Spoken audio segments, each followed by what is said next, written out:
All right. So the guy I'm talking to today, in part of my Great Men I Know series, is a role model of mine because I'm a music guy and he's a music guy and also a professional, which I've taken a break from being, but I've always felt like whatever you do in life, music and your passion should be part of it, and he does that.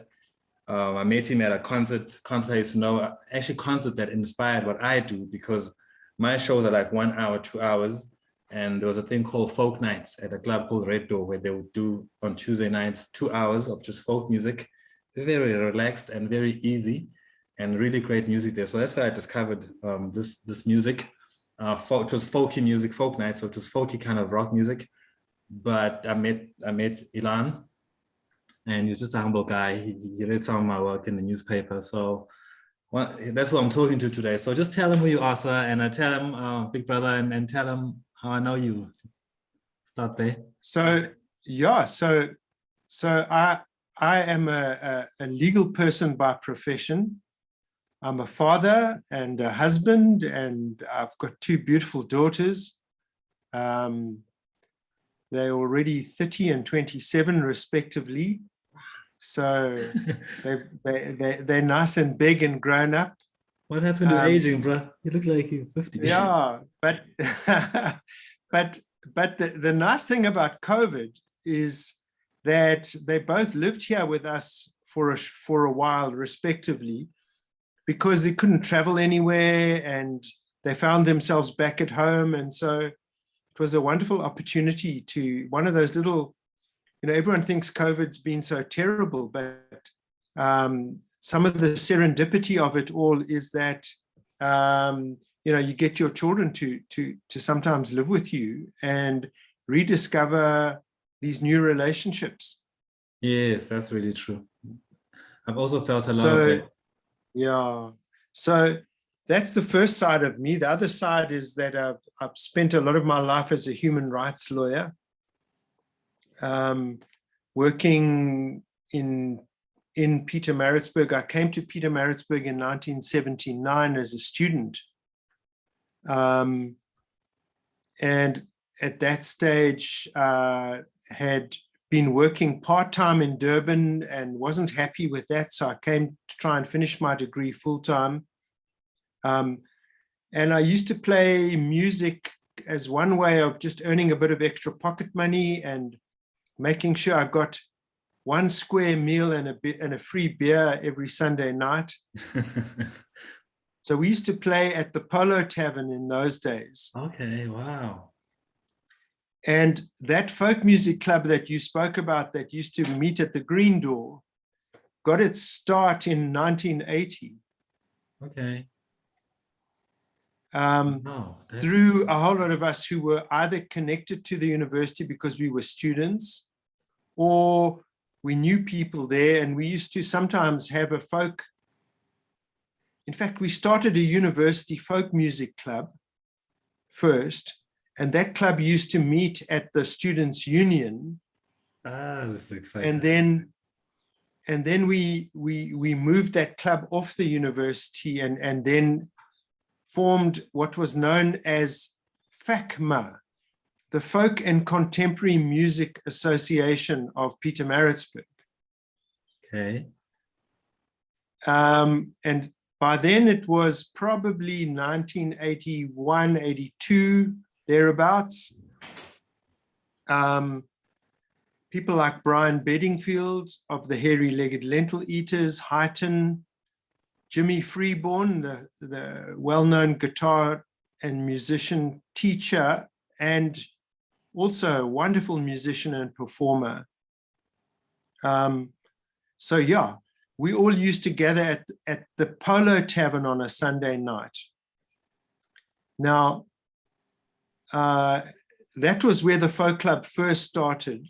We all used to meet at the Polo Tavern, and we'd have poetry readings, we'd have musical evenings, and so on. And if you played on the evening and were part of the bill, you got a free beer and a free steak, egg, and chips. Nice. Wow, this sounds great. Yeah. We always think we're pioneers, but someone did what we're doing before us, I love that about life. Yeah. So that was a great fun. And yes, so we were all students, and I was a student in the law school here in Pietermaritzburg. We started a legal aid clinic that serviced Edendale and Northdale and Town. So like on a Saturday morning, we would have a clinic at the lay center in Edendale, for example, of law students going there to help people with their various difficulties. And then we were also at there's a community center in Bombay Road in Northdale. We would meet there. There's a municipal office there in that center. And they let us use one of their offices, and people would come there with various problems. And then the law school itself, we ran a clinic there as well. Wow, you just reminded me of something. Yeah. I had remember when they were merging the universities, University of Natal, I had a bit of a standoff with the then Vice Chancellor, because he kept talking about a new African university. And me, in my naiveness or daringness, I just asked him, okay, so what are you doing with the township? Because the township people end up coming to university. How are you helping them? And he didn't have a response for me. He kind of just tried to brush me off, and I just stood my ground. And I got popular for that. Like, how can you stand up to my Khoza? But it was like, it's what you're saying. Like, I wanted ideas like what you're saying you guys were doing, where you go there and help the community in some sort of way, you know? And he didn't have an answer for me. So I was like, wow, that was mind-blowing. But it sounds so simple, right? Yeah. But you know, the bottom line is that students come from really difficult circumstances to a place like a university.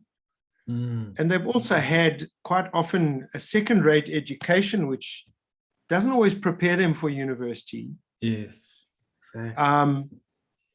And what you need is student organizations to assist those students to make the transition, you know, from what we would have called in the 80s Bantu education, markedly so, to what today is the standard education that people get, but it really doesn't equip you for the kind of self-reliant type of education you need and the foundation you need to be at a university. It's a bit of post-boundary education in many ways.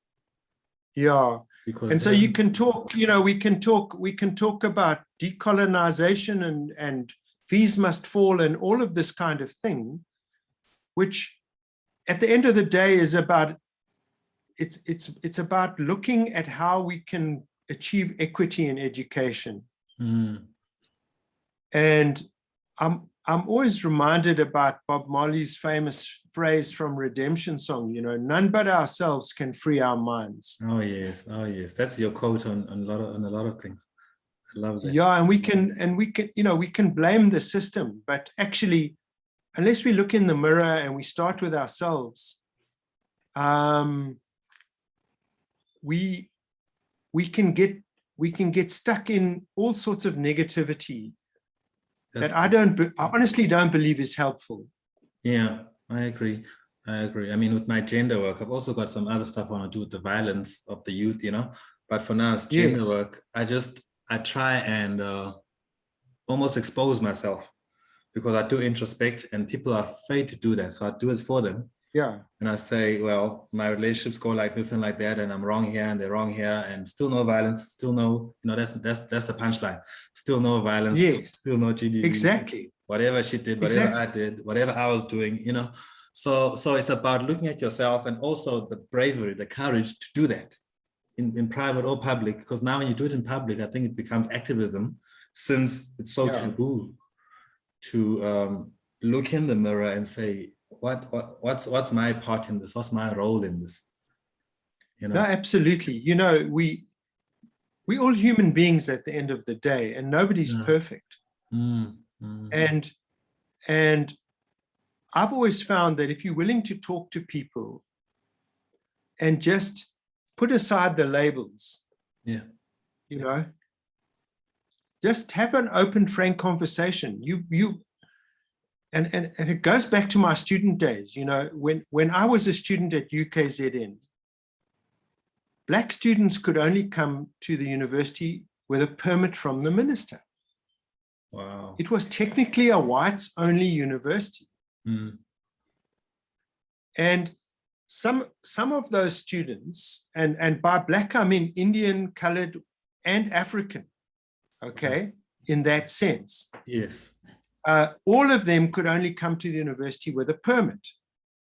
Mm. But I had friends amongst everybody, and some of those guys, when they first arrived at the law school, adopted the attitude they were going to boycott everything except the education. And I could understand that mentality. But at the same time, my attitude was, I'm a human being, you're a human being. I like the way you think. I want to know more about where you come from, what makes you tick. And I would hope that you might want to do the same about me. Or just please elaborate on everything else. What were they boycotting, if not education? So they wouldn't participate in, say, student affairs. Oh, okay. All right. At the same time, you might remember we had SACOS, which was the South African Council on Sport. So many of the sporting codes were racially segregated. Mm. So we started, not me personally, but many of us all involved, we started a social soccer league that cut across race. So at varsity, we had a Black Student Society that, because their attitude was, we are like guests at this university. We're not part of this university. We are guests here, and we need our own student society. And yes, it was a society with a BC orientation, but that took the view that we have to heal ourselves in this context. Right, right.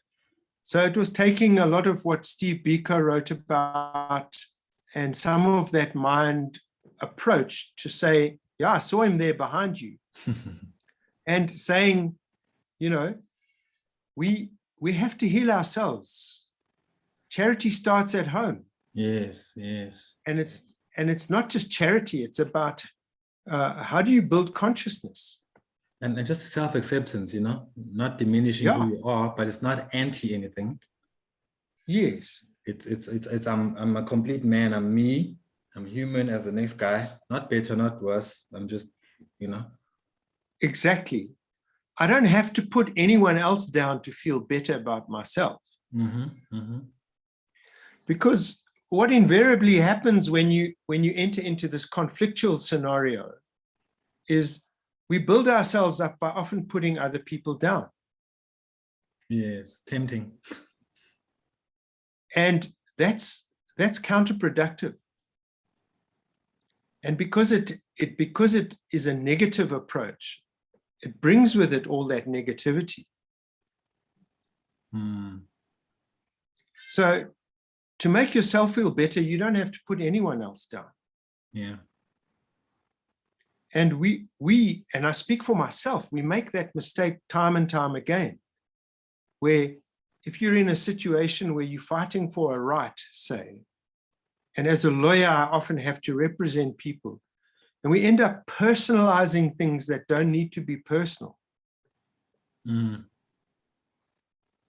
And you do this, you know, the same thing happens in a gender context, the same thing happens in a race context, the same thing happens in other spheres of disadvantage, you know, where someone might be different to you on a mental level. They may have a bipolar issue or a whatever issue. And instead of translating that difference into a conflict or into an us and them scenario, by accepting the difference and seeking to find the humanity in that person, we recognize how much we have in common rather than what our differences are. Absolutely. And the contribution actually our differences can make to the goal. Exactly. Yeah. Yeah.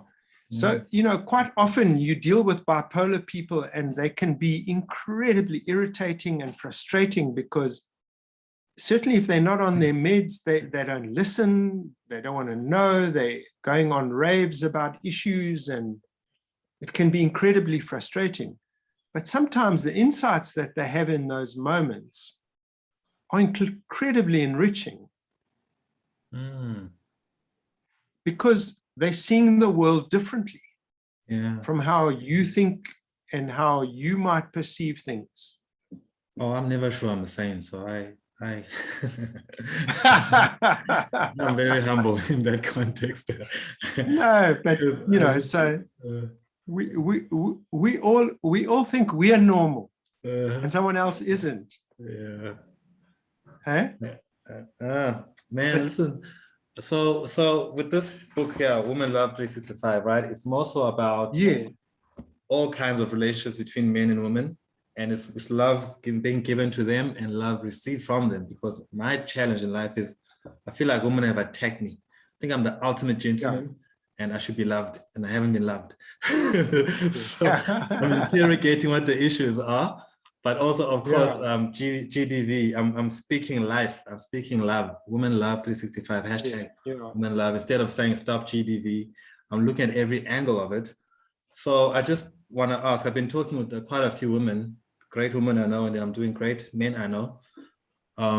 Just what are your challenges as a man that maybe are caused by women? You can also go vice versa, but I like to ask women what we do to them. So I want to ask men, what is challenging about our relationship with the women? What do you think have been your biggest challenges dealing with just gender issues? So for me, one of the biggest challenges has been that our own, what's the right word to use? Conditioning as men, you know? We're conditioned to be strong, we're conditioned not to cry, we're conditioned to hide our emotions. We're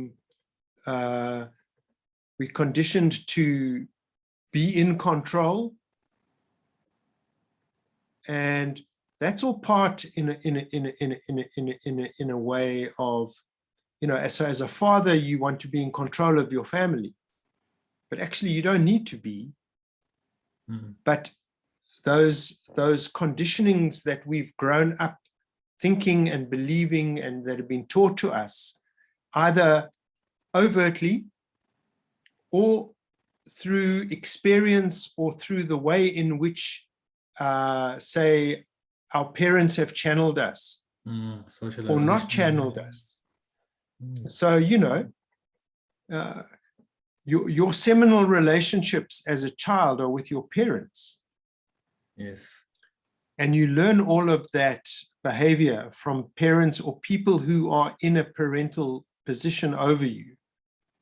It may not necessarily be your father, but it might be someone who was an uncle or someone who had a meaningful role in your life, whose example somehow other influenced you. So for me, that's been one of the hardest things to try and unlearn, but also to acknowledge. Because for men, acknowledging these things is difficult. Right. It's hard. It doesn't come as easy to us as it does to women. You know, admitting that you're wrong and apologizing is probably the hardest thing anyone can do. Yes, especially sincerely. Sometimes you say it just to shut a person up, but to be sincere about it, that's a challenge. Exactly. Yeah. Yeah. And to sometimes I find I really struggle. So, if I have an argument with somebody, and particularly say my wife or a daughter or someone else, I get to a point where I've apologized and they like to go over the thing again and again and again. And it's just a way of a different mindset and a different approach where you got to remind yourself they're not reinforcing, they're not putting the knife in and then turning it, which is how you end up feeling. You're right. They're just having to ensure that they've been heard. Yes. Well, that's valuable. And that's a gem. Because if people come from a position where they haven't been heard enough, then they want to be heard more. So they feel they have to repeat something maybe in 3 or 4 different ways. And I find myself reacting to that, saying, but hang on, man, you're now saying this for the 3rd damn time. What's going on, Yeah. And you get frustrated when in fact, part of the lesson is just to learn to shut up and listen and just take it. And not feel diminished by it, but just recognize that that's all it is. It's just repeating and a need to be heard. So you have to indulge that need. And that's very hard sometimes for me. I want someone to accept that I've apologized and that's that, and it's good enough, should be good enough. But maybe I haven't, what's the right word, interrogated that enough in myself. You're making me think of something I heard, which is when you've done someone wrong, you apologize, but which is a giving, but asking for forgiveness is trying to take something else from them. So you got to give you an apology, and then they'll give you forgiveness when they feel like it. Exactly. It's like, oh God. Exactly. And it's not, yeah. And it's not necessarily reciprocal. Yes. In the moment. Absolutely. A person has to think about it and really accept your sincerity sometimes. Or whatever. Or even not. Yes. And sometimes just making the apology is good enough. You don't always have to be forgiven. Yes. If you can forgive yourself and make the apology in a sincere way, that's all that's required. I think so too. I agree with that. Hello. Sorry, that was Louise just coming back and popping her head around the door to say hello. Oh, okay, that's fine. Hi, Louise. Yeah. Yes, because I always feel like people don't give one that opportunity when they apologize to say, well, here's my apology, let me walk away and you can talk to me when you're ready. Sometimes they say, but I've apologized, and they want things to be normal immediately or sooner than expected by you. Yeah. Yeah. Yes. And so part of the challenge for us is to be aware enough to let that go. Yeah. Okay. Which is all easy to say when in a calm conversation like this. It's much more difficult to live and experience and practice in the heat of a moment when you're having a huge argy-bargy with somebody and your blood levels are high and your emotions are high and you're probably feeling a sense of shame as well at how you might have behaved and all of that stuff. Yeah, it's been a journey though. I remember at some point I just woke up and I realized, I think it was 2005, that I'm not a good person. I thought I was a great person.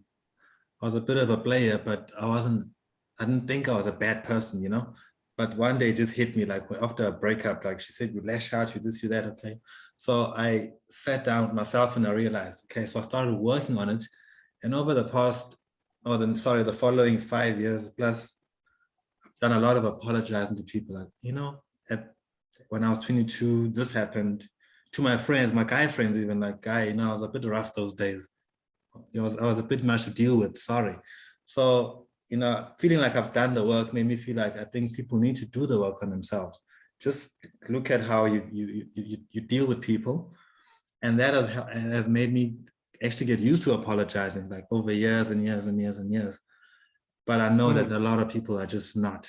An amazing number of people do not know how to even receive an apology because it just doesn't happen. People don't apologize. And it's been a big challenge for me because then it becomes, okay, if you're telling people they've done wrong or their approach is not productive, what gives you the authority? You're not a priest in the church, you're not a school principal, you just write. And that's part of why I write so much, all the time, everywhere about these issues all the time, because at least I don't like to be cool anymore. So I don't have to keep up with pop culture. I'm just like kind of an activist full time on social media. I have fun in my private life. So just before we finish this question, I'm trying to be fair now to men because I've done the forgiveness of self thing and saying, do you think women give you a challenge? Is there any challenge that women give you too? Even though I know we're the biggest problem, I think, for sure. Yeah, look, it varies. It varies. Quite often women are coming sometimes with a chip on their shoulder, a justifiable chip on their shoulder. So they bring that into the conversation.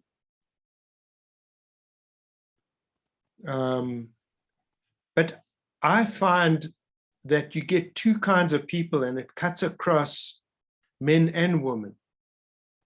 You get people who are good at letting go of stuff. I have a fight with you, we apologize, we call it quits, and it's over. And then you get those that cogitate on the issue. And they can't let it go. It like nibbles them and nibbles them and nibbles them. You know what I'm saying? Yeah. And niggles. And they need time. They need time to think about it, to process it. And yeah, I'm one of those people, I have a fight with you, it's over, I've forgotten about it. And I find that some people, and generally more in my own experience, it's women, bring up the past in a way that you thought you'd laid it to rest.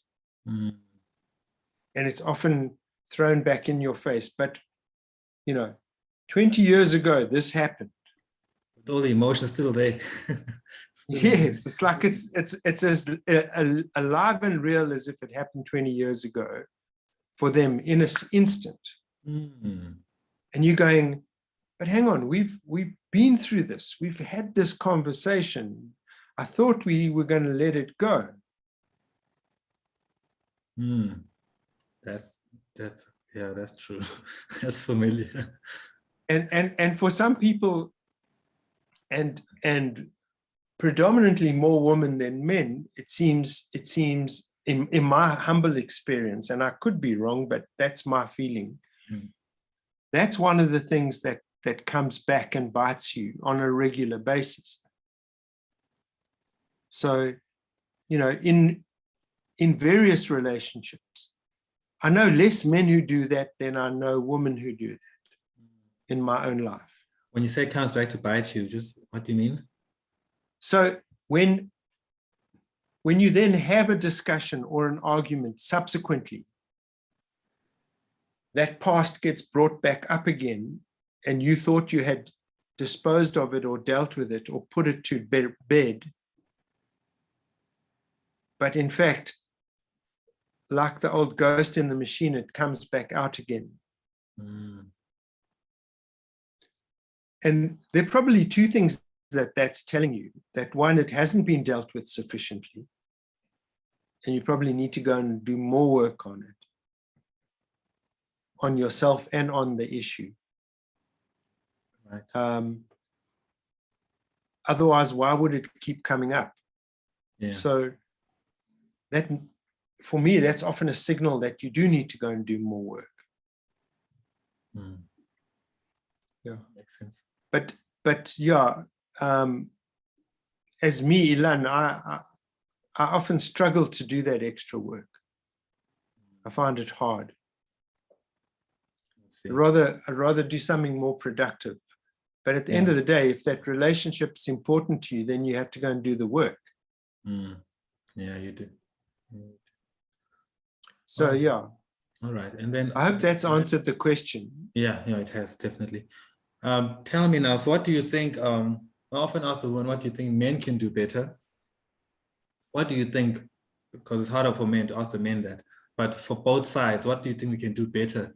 Because I feel like in South Africa especially, but the world in general, we just have tension between men and women. It's very palpable. Every time there's a crime of passion, the women go at us and we all must die, but there's a tension there that's just unhealthy. What do you think we can do better in our personal lives, in the public discourse, to improve things? I really think we need to promote proper values, because we live in such an unequal society. Right. Here are you and I, we can both chat over Zoom, we both have computers. That makes us one of the, probably in a country like South Africa, 5% of the people have access to those resources. In the whole world, maybe 10% of the people have access to those resources. Yes. And we need to recognize that inequality and poverty is the biggest abuse against all people. True. It's not necessary at all. Yeah. We as a world, we produce enough of everything to if we had systems of sharing, and rather than systems of competition, right, nobody should go to bed hungry. Nobody should go to bed without a roof over their heads. These kinds of things are really important and go to the core of our values. Can you please specify the values that's talking about we should promote it? Are you talking moral values or what? So I try and live by one simple principle, and it's the hardest bloody thing in the world to live by, which is do unto others as you want them to do unto you. Ethical reciprocity. The golden rule. Yes. Yeah. The golden rule. I love it. I think I've mastered if you have any kind of ethical dilemma, pose that conundrum at it. How would I feel if I was on the receiving end of this, whatever it might be? And that quickly sorts out the debate. Because if it doesn't feel like it would be feeling good, then you don't do it. Absolutely. I think of it even sorry, yes? Yeah, so to take it back to your question, if we can try and practice that in our own lives and set an example, that's as much as we can all do individually. Just live a better life according to treating other people fairly and ethically, and try and do as much good as you can do in your life. Set that example. The rest, in my humble view, is that the rest will follow that.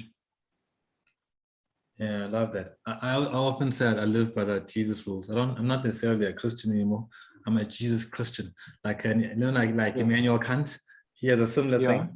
But I'm saying one God and love your neighbor, treat the next person like you want to be treated. So even when I'm angry with you, how I reprimand you is in the way I would expect to be reprimanded. It means don't take it too far now. In a fight, in an argument, you know, it's not just in the positive sense, in the negative situations too, you know. So I've got to talk to the youth about that, because you don't want to always be stabbed because you stepped in someone's shoe by mistake. We don't argue. People argue trying to get into a nightclub together, and they argue and someone must die, and now there's a funeral, you know. Someone pushed over what? Yeah, you understand. It's that self-hatred and things like that. But yes, I really appreciate that. It's but what you're talking about is what I call a slave mentality. Because you're still a slave in your mind. You don't respect yourself. You don't see yourself as a valuable human being. Right. That has your own agency. And I remember when I was a lot younger and much more of an activist than I am today, you know, and some laati stopped me and said, "Hey, boss." And I said to him, "Hey, I'm not your boss, man. You know, I'm not your boss, and you're not my servant. Right. We're just people." He looked at me like I was crazy. And I said, "Yeah, you have to stop thinking like a servant. I'm not the boss. Right. You have to be you." That's a tough. But, you know, that laati probably went away and thought, "Geez, I met some Vuspali," and that was it. Yeah. But I found myself saying that, and I thought about it afterwards, and I thought, yeah, it's probably worth saying that anyway. Well done. I mean, that's conscious stuff to say, and it's important. You probably would have been brave if you're probably talking about the 80s, right? Yes. Yeah, it would have been very conscious, very forward-thinking of you to say that. Because now there's a challenge when you have a little bit of success. Now your nickname is Mlungu. Yes. You can't win. They just, people separate themselves from the good things all the time, eh? From success, it must be a white person who's successful. So you know Mlungu because he's successful. Yeah. Listen, one more question. Woman Lab 365. When I say that, what comes to mind for you? What does that mean? It's a concept I'm trying to do, but what it makes me immediately think of is that we set aside days to honor people. Like we have 16 days of activism, or we have Women's Day or whatever. Women's Love 365 tells you, no, this is an enduring, ongoing thing that you have to be conscious of all the time. So it reinforces the fact that this is what you have to do. This is the only way you can do it. Thank you. Appreciate that. Means a lot. Means a lot that you spoke to me. I really I value it's a pleasure, Brian, and it's lovely to see you. Just before you go, tell me about the family. How's everyone? Family is fine, but broken. I'm going through a divorce right now. Yeah. I'm sorry, man. But the good part of that is it was a really tough marriage. It's like I died for a few years. So we're just trying to make sure the kids are fine, but it's almost final. I don't mind talking about it, but it's more so, I think I'm more productive now. Everything was kind of stifled. So with that, I also feel like my longevity is longer. There's a time I felt like I might die at any stage. A friend that I'm gonna have a stroke. I was so stressed. I guess sometimes I've always said that people they reach an age where they say I need to get married, and sometimes they haven't really they marry the next person they meet and they haven't really thought about it. So for me, and understood what that engagement is about. Fortunately for me, I was interrogating this at every stage, so I never really felt. It was like more so like, are you sure? I'm not feeling the love. Are you sure? Then, okay, maybe marriages, you fall in love after 5 years. Let me just wait it out, you know? It's not working. Never got easy. So I'm not emotionally devastated. I just want my kids to be okay. And I feel like they'll have peace, at least with me, Yeah. instead of turmoil in the household, you know. So, Yeah. you know, but the boys are growing. One will be 5 months in, one is 3, and the surprise baby is a, a year and a half now. Beautiful boy, Sure. you know. I miss that they Yeah. can't speak their language anymore. But you know, that's life. We'll pick it up. We'll pick it up. You will pick it up. You will pick it Yeah. up. So if it's any consolation, my folks split when I was 5. Mm. And my abiding memory of that is the sense of calm and peace when they stopped fighting with each other. Oh. Yeah. Because that just struck me as so stressful as a little boy. Yeah. And then we were lucky because we went and lived with my grandparents. Mm. My mum moved back into her parental home. Nice. And yeah, but yeah, you know, my dad was part of the reason they got divorced was that he was bipolar. Mm. I see. And so he was erratic and probably impossible to live with if he was off his meds, you know. And so yeah, you know, it's not about blame, it's not about anything. That's just how it was. But it could be for any other set of reasons as well. You know, they just weren't compatible. So be it. Yes. Yes. They got you guys here, and then, you know, Exactly. you had to So figure it here out. I am now, all these years later. Yeah. And in fact, you know, it's 60 years later. Beautiful, man. Wow. I really thought you were 50. I'm 65. Oh no, you're putting me under pressure now. I'm 41. So, Yeah, so you know. what do you do? What, you really eat lentils? No, I play squash 3 times a week. Okay. That's what makes me, you know, I aim to keep doing it till I can't do it anymore. Right. Till my joints are sore or my arms won't work or whatever. Who knows? Man, that's great. That's Yeah. So it's one of those things that I get chased out of the house quite often and told, F off and play squash. Don't come back till you played a game of squash because you're too grumpy now. Okay. Your medicine. I love that, man. Ilan, thank you so much, brother. Yeah. I really enjoyed this conversation, and I look forward to Brian, more. what is your email address again? Brian Khoza at Gmail. Okay, one word. Yeah, one word. Okay, no, it's cool. I'll send you a link to that album for you to enjoy. I appreciate that, and I look forward to more chats and catching up. Absolutely. Thank you. And stay safe and stay well. Will do, brother. Thank you. You too. Keep up this project. It's good fun. And thank you for talking to me. It was a lovely chance to think about some things. Thank you. No, I'm going to stop recording now. No problem.